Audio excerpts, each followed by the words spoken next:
Essa é uma videoaula sobre os ciclos Brayton avançados e suas aplicações. Antes de começar para as aplicações avançadas, vamos retornar aqui um pouco no ciclo Brayton ideal. Então você tem o compressor que capta ar atmosférico, comprime isentropicamente até uma alta pressão, aumentando a temperatura dos gases, você vai de 1 até, por exemplo, 2 linhas. Aí você tem a transferência de calor fornecida pela queima de um combustível, aumentando até a temperatura 3 linhas, a pressão constante, e depois tem a expansão de 3 linhas até 4, onde você teria a pressão atmosférica novamente e liberando o gás para a atmosfera ou para um trocador de calor aqui. Bom, veja que quanto mais alta a razão de pressões aqui, de 1 até 2 linhas, maior é a diferença de temperatura entre a entrada e a saída do compressor, né? E, consequentemente, entre o ponto de entrada e saída da turbina também, porque a diferença de pressões tem que ser a mesma, né? Bom, daí a gente tem, se a gente tiver uma relação de pressões pequena, por exemplo, então entre o ponto 1 e o ponto 2 eu tenho uma razão de pressões pequena, de 3 ou 4, ao invés de 10, 12 ou 20, eu teria um aumento de temperatura, mas não muito grande.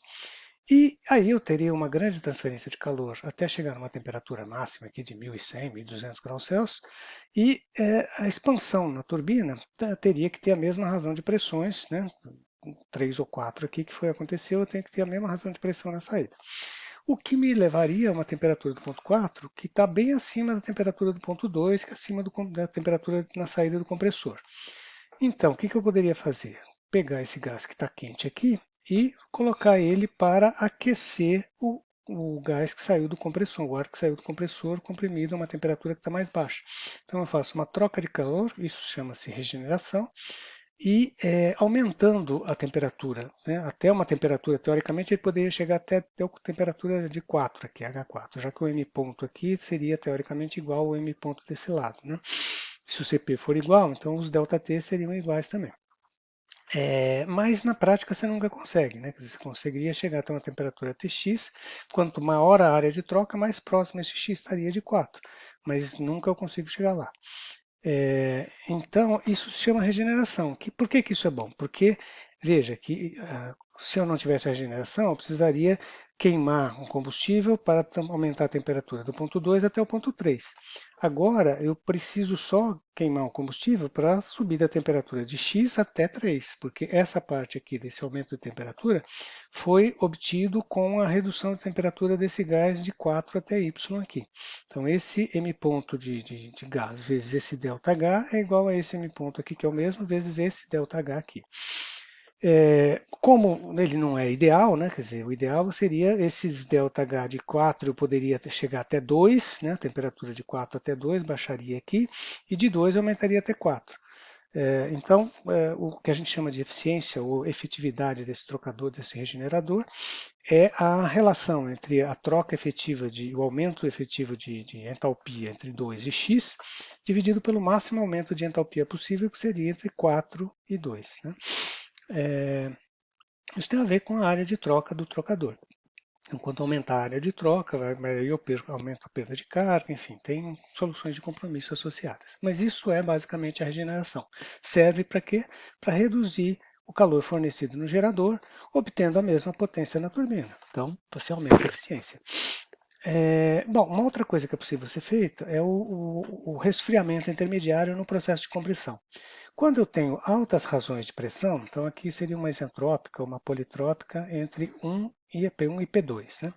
Ao invés de fazer num único compressor, se eu fizer em dois estágios, então eu comprimo, faço um resfriamento intermediário, chamado intercooling, né? E depois comprimo novamente, passo num outro compressor para chegar até a pressão P2. Então eu dividi a compressão em dois estágios com um resfriamento intermediário.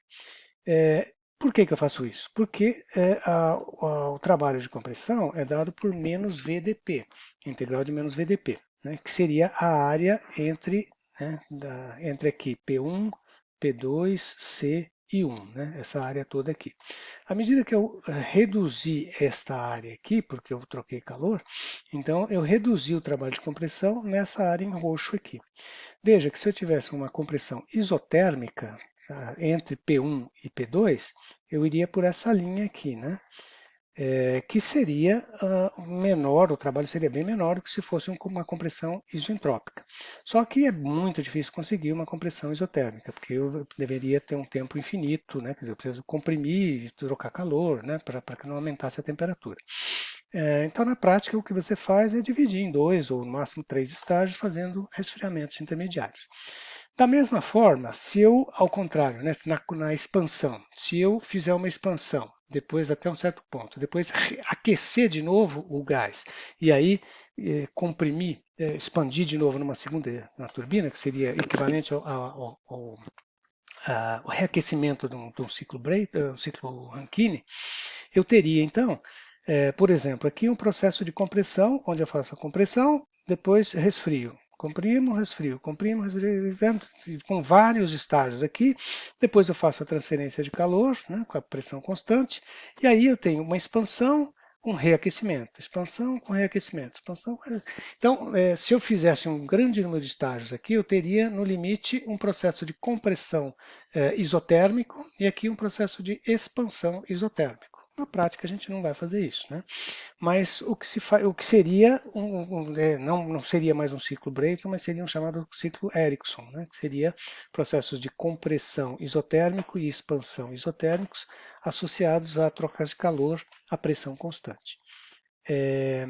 Bom, na prática é possível você fazer, por exemplo, né, então misturar os dois efeitos. Você tem um compressor, né, separa a compressão em dois estágios, faz um processo de compressão, um intercooler, depois faz um trocador de calor, um regenerador do gás que está saindo aqui da última turbina, se eu tiver temperatura suficiente.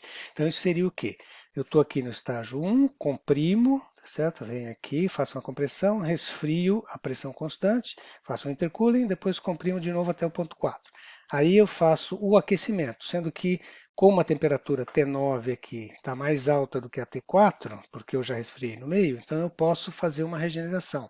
Então esse gás que sai daqui em 9, troca calor com o gás que está em 4, aumentando até teoricamente 5. Nunca vai chegar aqui, né? E aí só forneço calor aqui de 5 para 6, né? De 5 para 6 que está aqui como uma câmara de combustão. Depois faço uma compressão, desculpa, uma expansão numa turbina, aí o gás esfria, eu reaqueço ele para que ele possa novamente ser expandido numa outra turbina e produzir mais trabalho do que se ele não fosse reaquecido. Tá?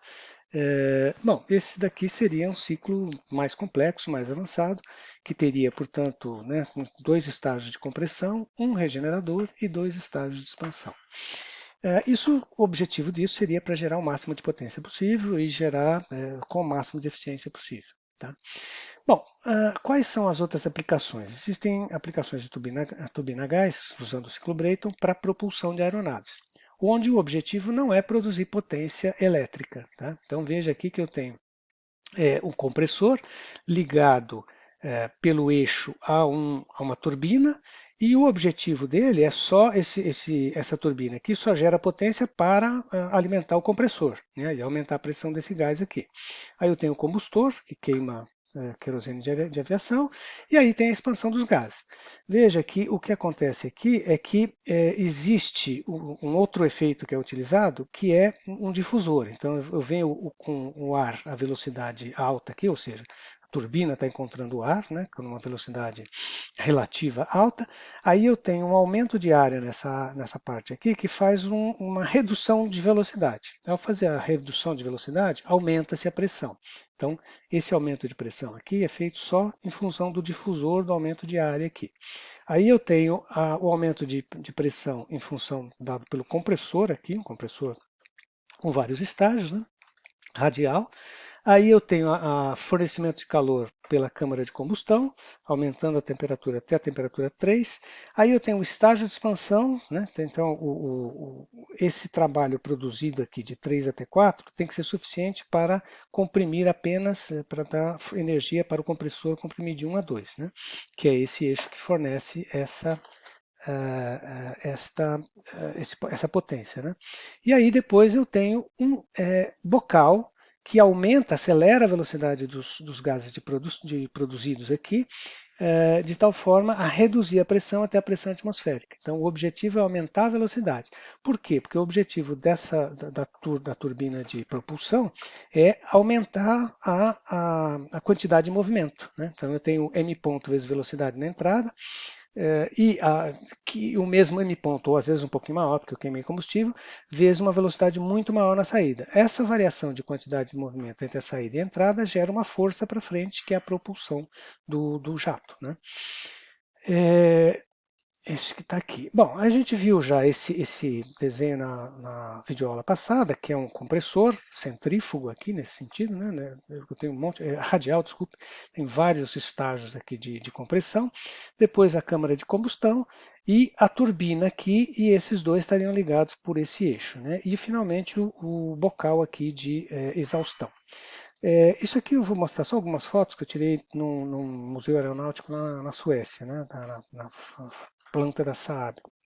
Isso aqui é o mesmo, é uma turbina aeronáutica, eu teria essa parte aqui que seriam os estágios de compressão, aí seriam as câmaras de combustão, essas canecas aqui, onde tem a combustão do gás, né? E depois o estágio de expansão e a turbina estaria lá na ponta, tá? Aqui tem algumas coisas em corte, não é a mesma turbina, essa é uma turbina diferente, uma turbina centrífuga, não é radial, né? Então aqui tem a sucção, aí isso giraria e comprimiria o gás, o ar, para essas canecas aqui, que são as câmaras de combustão. Uma vez acesa, você tem sempre um fluxo de gás sendo queimado aqui, né? Aqui eu estou vendo de outro ponto. Aqui está o eixo que liga a turbina que está na ponta com o compressor que está aqui na entrada do meu sistema, né?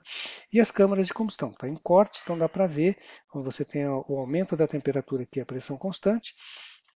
E depois, aqui você vê melhor, né, a câmara de combustão, então você tem, depois de acesa, ela fica continuamente, né, com uma chama aqui, e aqui depois, então na saída eu tenho 7, 8, 10 câmeras aqui à volta do coisa, e na saída então eu tenho uma expansão com uma pequena turbina só, nesse caso é só de um estágio, né, onde eu faço a expansão dos gases e a energia gerada aqui, a potência gerada aqui é levada por esse eixo até o compressor para tocar o compressor apenas, não preciso gerar potência elétrica aqui, né?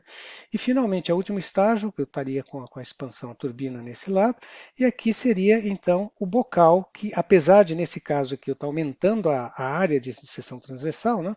Como ele é supersônico, nesse caso aqui que eu estou com altíssimas temperaturas, então ele acelera o fluido para obter uma maior quantidade de movimento, uma variação de quantidade de movimento possível.